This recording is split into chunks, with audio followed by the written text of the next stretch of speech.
Freedom physically refined rice bran oil. Cholesterol ని శుభ్రం చేసేందుకు ప్రతిరోజు వాడండి freedom rice bran oil. Normal గా ఈ రోజుల్లో అమ్మాయిలు అందంగా కనిపించేందుకు చెయ్యని ప్రయత్నాలంటూ లేవు.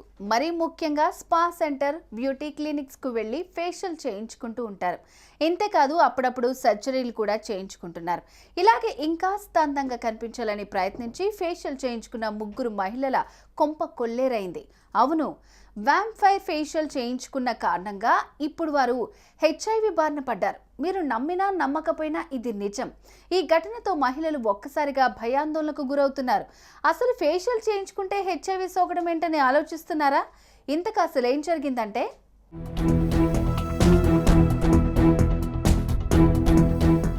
ఇంట్లో పెళ్లి జరిగినా, పక్కింట్లో ఫంక్షన్ జరిగినా అమ్మాయిలు మేకప్ లేనిదే అడుగు బయట పెట్టారు.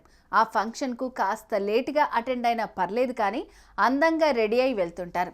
అయితే ఇంకొందరు మాత్రం ఇంకాస్త అందంగా రెడీ అయ్యేందుకు తరచూ ఫేషియల్ చేయించుకుంటూ ఉంటారు.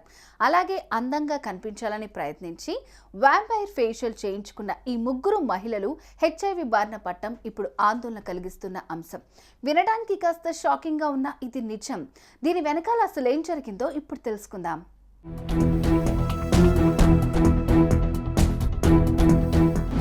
న్యూ మెక్సికోలోని 3 మహిళలు స్థానికంగా ఉన్న ఒక స్పాలో 2018లో వ్యాంపైర్ ఫేషియల్ చేయించుకున్నారు.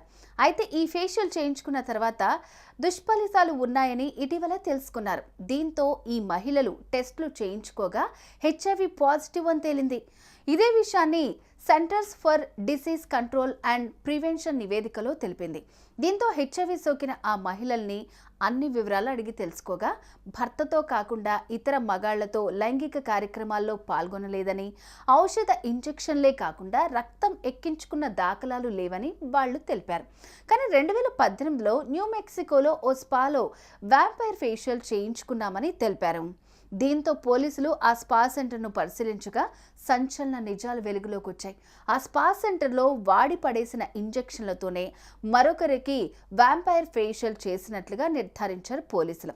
ఇంతేకాకుండా అక్కడ అపరిశుభ్రత వాతావరణం ఉండడంతో పాటు రక్తపు సీసాలను తిరిగి వాడుతున్నారని CDC విచారణలో తేలింది. మరో షాకింగ్ న్యూస్ ఏంటంటే, లైసెన్స్ లేకుండా ఈ స్పా సెంటర్ను నడుపుతున్నట్లు నిర్వాహకురాలు సైతం పోలీసుల ముందు ఒప్పుకున్నారట. దీంతో పోలీసులు ఆ స్పా సెంటర్ నిర్వాహకురాల్ని అరెస్ట్ చేసినట్లుగా తెలుస్తోంది.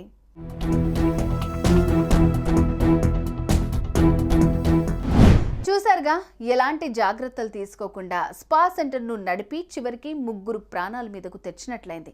కేవలం ఆ స్పా సెంటర్ నిర్వాహకురాలి నిర్లక్ష్యం కారణంగానే ఇంతటి ఘోరం జరిగిందని నెటిజన్స్ ఆగ్రహం వ్యక్తం చేస్తున్నారు.